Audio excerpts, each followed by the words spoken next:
Hi, ഇന്ന് ഞാൻ chicken കറി ഉണ്ടാക്കുന്ന ഒരു വീഡിയോ ആയിട്ടാണ് വന്നിരുന്നത്.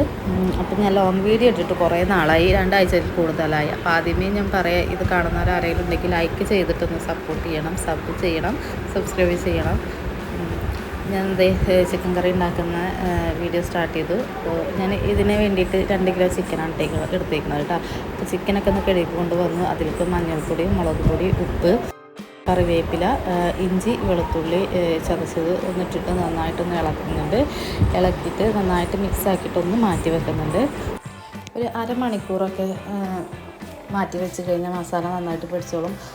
ആ സമയം കൊണ്ട് ഞാൻ പിന്നെ സവാള, തക്കാളി, ഇഞ്ചി, വെളുത്തുള്ളി, പച്ചമുളക് ഇതൊക്കെ ഒന്ന് കഴുകിയെടുത്ത് നന്നായി വൃത്തിയാക്കിയിട്ട് ഇവിടെ പുറത്ത് വെച്ചിട്ടുണ്ട്.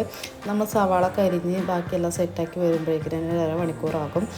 അപ്പോൾ അതവിടെ ഇരുന്നിട്ട് ചിക്കന് വറുക്കാനുള്ള ചിക്കന് ഒന്ന് സെറ്റാവട്ടെ. ഞാൻ വറുത്തതിന് ശേഷമാണ് കറി വെക്കുക. ഇത് ഞാൻ സവാള 5 സവാള എടുത്തിട്ടുണ്ട്, 3 തക്കാളി എടുത്തിട്ടുണ്ട് കേട്ടോ. ബാക്കി ഇഞ്ചി, വെളുത്തുള്ളി ഇതൊക്കെ നിങ്ങളുടെ ഇഷ്ടത്തിനനുസരിച്ച്. ഇഞ്ചിയും വെളുത്തുള്ളിയൊന്നും കൂടുതൽ ഉപയോഗിക്കുന്ന ഇഷ്ടമുണ്ടാവില്ല, അപ്പോൾ അതിനനുസരിച്ച് എടുത്താൽ മതി. ഞാൻ ഈ ചിക്കൻ കറിയിൽ കുറച്ച് വെളുത്തുള്ളി കൂടുതലായിട്ട് ഉപയോഗിക്കുന്നുണ്ട്. അതാണ് ഇതിൻ്റെ ഒരു ടേസ്റ്റ് കേട്ടോ ഈ ചിക്കൻ കറിയുടെ. ഞാനതിവിടെ സവാള വലിയ പീസാക്കിയിട്ട് അരിഞ്ഞിട്ടുണ്ട്. അതെന്തിനാണെന്ന് വെച്ചാൽ ഈ ചോപ്പറിലിട്ടിട്ട് നന്നായിട്ട് അടിച്ചെടുക്കാൻ വേണ്ടിയിട്ടാണ്. അപ്പോൾ ഇതിലാവുമ്പോൾ നല്ല കുഞ്ഞ് പീസായിട്ട് കിട്ടും. അപ്പോൾ പെട്ടെന്ന് വേണ്ട കിട്ടും കേട്ടോ സവാള. ഈ ചോപ്പറിലിട്ട് അരിഞ്ഞേക്കാളും കൂടുതൽ എനിക്ക് ടേസ്റ്റ് തോന്നിയിട്ടുള്ള നമ്മൾ കട്ടിംഗ് പാഡിൽ വെച്ചിട്ട് അരിയുന്നതാണ്. എനിക്കിപ്പോൾ അതിനുള്ള സമയം ഇല്ലാത്തതുകൊണ്ട് എളുപ്പത്തിൽ അത് അരിഞ്ഞ് കിട്ടാൻ വേണ്ടിയിട്ടാണ് ഈ ചോപ്പറിലിട്ടേക്കുന്നത്. അടുത്ത ഞാൻ മിക്സിയുടെ ചെറിയ ജാർ എടുത്തിട്ടുണ്ട്. അതിനകത്ത് വെളുത്തുള്ളി, പച്ചമുളക്, ഒരു തക്കാളി പീസാക്കിയത് കേട്ടോ, അതും പിന്നെ ഇഞ്ചി, മഞ്ഞൾപ്പൊടി, മല്ലിപ്പൊടി, മുളക് പൊടി ഇത്ര ഇട്ടിട്ട് നന്നായിട്ടൊന്ന് മിക്സ് ചെയ്തിട്ട് വരണം. അടിച്ചെടുത്തിട്ട് വരണം കേട്ടോ. എന്നിട്ട് അത് മാറ്റി വെക്കുക. എന്നിട്ട് ചട്ടി എടുത്തിട്ട് അടി കട്ടിയുള്ളൊരു ചട്ടി എടുക്കുന്നതായിരിക്കും നല്ലത്, അല്ലെങ്കിൽ നോൺ സ്റ്റിക്കിൻ്റെ ചട്ടി എടുത്താലും മതി. അതെടുത്തിട്ട് സ്റ്റവ് ഓണാക്കി ചട്ടി വെച്ചു. നന്നായിട്ട് ചൂടായിട്ട് വരുന്ന സമയത്ത് വെളിച്ചെണ്ണ ഒഴിച്ചിട്ടുണ്ട്. ഞാൻ അവിടെ വെളിച്ചെണ്ണയിലാണ് ചിക്കൻ ഉണ്ടാക്കുന്നത്. ചിക്കൻ കറിയൊക്കെ ഇവിടെ എല്ലാം കുക്ക് ചെയ്യുന്നത് വെളിച്ചെണ്ണയിലാണ് കേട്ടോ. കേക്ക് ഉണ്ടാക്കാൻ മാത്രം ഇവിടെ സൺഫ്ലവർ ഉപയോഗിക്കാറുള്ളൂ. അപ്പം ഞാൻ വെളിച്ചെണ്ണ ഒഴിച്ചിട്ടുണ്ട്. അതിൽ ഒരു കറിവേപ്പിലയും കൂടെ ഇട്ടിട്ട് ഫ്രൈ ചെയ്തെടുക്കുന്നുണ്ട് കേട്ടോ ചിക്കന്. എനിക്ക് സ്റ്റൗമിൽ വെക്കുന്നതിനേക്കാളും കൂടുതൽ ടേസ്റ്റ് തോന്നിയിട്ടുള്ളത് അടുപ്പിൽ വെച്ചിട്ട് കുക്ക് ചെയ്യുന്ന സമയത്താണ് കേട്ടോ. ചിക്കൻ കറി കൂടുതൽ ടേസ്റ്റൊക്കെ അങ്ങനെ അടുപ്പിൽ വെച്ചുണ്ടാക്കുമ്പോഴാണ് കൂടുതൽ ടേസ്റ്റ് തോന്നിയിട്ടുള്ളത്. അപ്പോൾ അടുപ്പൊക്കെ ഉള്ളവരാണെങ്കിൽ അങ്ങനെ ചെയ്യാൻ. എനിക്കിവിടെ അടുപ്പില്ലാത്തതുകൊണ്ട് ഞാൻ സ്റ്റൗവിൽ തന്നെ ഇത് കുക്ക് ചെയ്യേണ്ടി വരുന്നത്. ഇത് ഞാൻ ഫ്രൈ ചെയ്തെടുത്തിട്ടുണ്ട്. ആദ്യത്തെ ട്രിപ്പിൽ ഞാൻ ഫ്രൈ ചെയ്തത് കുറച്ച് ഫ്രൈ കൂടിപ്പോയി. ഇത്രയും ഫ്രൈ ആവണമെന്നില്ല. അത് ചിക്കൻ കറി വെക്കാനുള്ളത് കൊണ്ട്. ഇനി കൂടുതൽ ഫ്രൈ ആയത് നമുക്കത് വെറുതെ ഫ്രൈ ആക്കിയിട്ട് വെറുതെ ഇരുന്ന് കഴിക്കാം. അപ്പം ഞാൻ കറി വെക്കേണ്ട ബാക്കിയുള്ള ചിക്കനും കൂടെ ഇന്ന് വറുത്തെടുത്തിട്ടുണ്ട്. വറുത്തെടുത്ത എണ്ണയിൽ തന്നെയാണ് സവാള ഇട്ടിട്ട് വഴറ്റുന്നത് കേട്ടോ. അരിഞ്ഞ് വെച്ചിരിക്കുന്ന സവാള എടുത്തിട്ടുണ്ട്. അതിൻ്റെ കൂട്ടത്തിൽ ഞാൻ ഗ്രാമ്പൂ, പെരുംജീരകം, കറുവപ്പട്ട, 2 ഏലക്കായ, കുറച്ച് 3 കുരുമുളക്, പിന്നെ മസാലക്കൂട്ടിൽ ഉള്ള ചെറിയ വൈറ്റ് കളറുള്ള മണി പോലത്തെ സംഭവം ഉണ്ടല്ലോ, എൻ്റെ പേര് എനിക്കറിയില്ല, അതും ഒരു നുള്ളു എടുത്തിട്ടുണ്ട്. അപ്പോൾ നിങ്ങൾ ഈ പ്ലേറ്റിൽ കണ്ടില്ല, കാണാൻ മനസ്സിലാവും. അതും കൂടി എടുത്തിട്ടുണ്ട്. അതും കൂടെ ഈ സവാളയുടെ കൂടെ ഇട്ടിട്ട് ഒന്നിട്ടിട്ട് നന്നായിട്ടൊന്ന് വഴറ്റിയെടുക്കുന്നുണ്ട്. അപ്പോൾ അതിൻ്റെ പച്ചമണമൊക്കെ ഒന്ന് പോകട്ടെ. അപ്പോൾ നന്നായിട്ട് ഒന്ന് ഇളക്കി കൊടുത്താൽ മതി. അതിൻ്റെ കൂട്ടത്തിൽ ഞാൻ ഉപ്പും കൂടി ഇടുന്നുണ്ട്.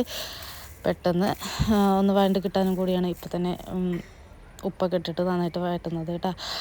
കുറച്ചൊന്ന് സവാള വഴണ്ടെന്ന് തോന്നിയപ്പോൾ ഞാൻ അടിച്ച് വെച്ചിരിക്കുന്ന മസാല ഉണ്ടല്ലോ, മല്ലിപ്പൊടി, മഞ്ഞൾപ്പൊടി, മുളക് പൊടി, ഇഞ്ചി, വെളുത്തുള്ളി ഇതൊക്കെ അരച്ചത്, അതും കൂടെ അതിലൊന്ന് ഇട്ട് കൊടുത്തിട്ട് നന്നായിട്ടൊന്ന് ഇളക്കി കൊടുക്കുന്നുണ്ട്. പിന്നെ ഞാൻ തക്കാളിയും കൂടെ ബാക്കി അരിഞ്ഞ് വെച്ചിരുന്ന തക്കാളി ഉണ്ടല്ലോ, 2 തക്കാളി ബാലൻസ് 3 തക്കാളിയാണ് ടോട്ടൽ എടുത്തിരിക്കുന്നത്. ബാക്കി 2 തക്കാളിയും കൂടെ അതിലിട്ടു. അതിനുശേഷം നന്നായിട്ടൊന്ന് ഇളക്കി കൊടുക്കുന്നുണ്ട്. പിന്നെ ആ മിക്സിയുടെ ജാറിൽ കുറച്ച് വെള്ളം ഒഴിച്ചിട്ട് അതും കൂടി ഒഴിച്ച് വീണ്ടും ഇളക്കി കൊടുത്തു. കുറച്ച് കറിവേപ്പിലയും കൂടെ ഇട്ട് നന്നായിട്ടൊന്ന് വഴറ്റിയെടുക്കുന്നുണ്ട്. അപ്പോൾ ഇതിൻ്റെ പച്ചമണം എല്ലാം മാറി നന്നായിട്ട് ഗ്രേവി പോലെ കഴിച്ച് കഴിഞ്ഞാൽ അതിൽ കുറച്ച് ഉപ്പെല്ലാം നോക്കിയിട്ട് ഉപ്പ് പാകത്തിനനുസരിച്ച് ഇടണം. നന്നായിട്ട് വഴണ്ടതിന് ശേഷം ഞാൻ കുറച്ച് ചൂടുവെള്ളം ഒഴിച്ച് കൊടുക്കുന്നുണ്ട്. ചൂടുവെള്ളം ഒഴിച്ചിട്ട് അത് നന്നായിട്ട് തിളക്കട്ടെ. തിളച്ചതിന് ശേഷം മാത്രം ഞാൻ വറുത്ത് വെച്ച ചിക്കൻ എടുക്കുന്നുള്ളൂ. അപ്പോൾ ഇത്രയേ ഉള്ളൂ ഇതിൻ്റെ പണി എന്ന് പറഞ്ഞാൽ. അപ്പോൾ നമ്മുടെ ഗ്രേവിക്ക് അനുസരിച്ച് ഇതൊന്ന് അതിൻ്റെ വെള്ളം വറ്റിയെടുക്കുന്നത് വരെ നന്നായിട്ടൊന്ന് ഇളക്കി കൊടുക്കുന്നുണ്ട്.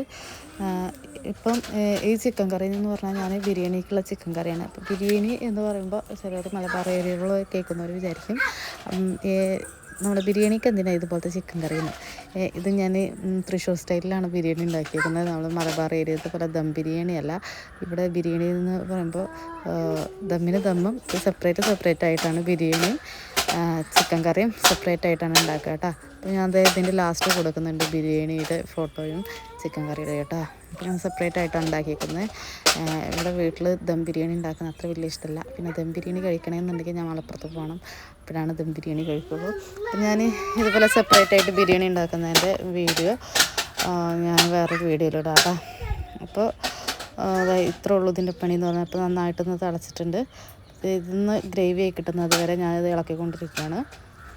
പിന്നെ ലാസ്റ്റ് ആകുമ്പോൾ വീണ്ടും ഞാൻ കറിവേപ്പില ഇട്ടിട്ടുണ്ട്. എനിക്ക് ഈ ചിക്കൻ കറി ഉണ്ടാക്കുമ്പോൾ കറിവേപ്പിലയും പിന്നെ വെളുത്തുള്ളിയും കൂടുതലായിട്ട് അത് മസ്റ്റാണ്. അപ്പോൾ ഞാൻ നന്നായിട്ട് അടച്ച് വെച്ചിട്ടുണ്ട്. ഗ്രേവി ഒന്നിങ്ങനെ കുറുകി നല്ല തിക്കായിട്ട് വരുന്നത് വരെ ഞാൻ നന്നായിട്ടൊന്ന് വേവിച്ചെടുത്തിട്ടുണ്ട് കേട്ടോ. അപ്പോൾ ഇത്രേ ഉള്ളൂ. എളുപ്പമാണ് ഉണ്ടാക്കാൻ വേണ്ടിയിട്ട്.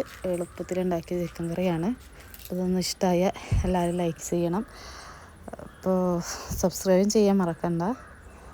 ചിക്കൻ കറി അങ്ങനെ റെഡി ആയിട്ടുണ്ട്. ആവശ്യത്തിനുള്ള ചിക്കൻ കറി ഞാനൊരു പ്ലേറ്റിലേക്ക് മാറ്റിയിട്ടുണ്ട്. അപ്പം ഞാൻ വട്ടയപ്പം ഉണ്ടായിരുന്നു. വട്ടപ്പം ചിക്കൻ കറി വൈകുന്നേരത്തും ഉച്ചയ്ക്കും രാത്രിയൊക്കെ ഞങ്ങൾ ബിരിയാണി കഴിച്ചിട്ടുണ്ട്.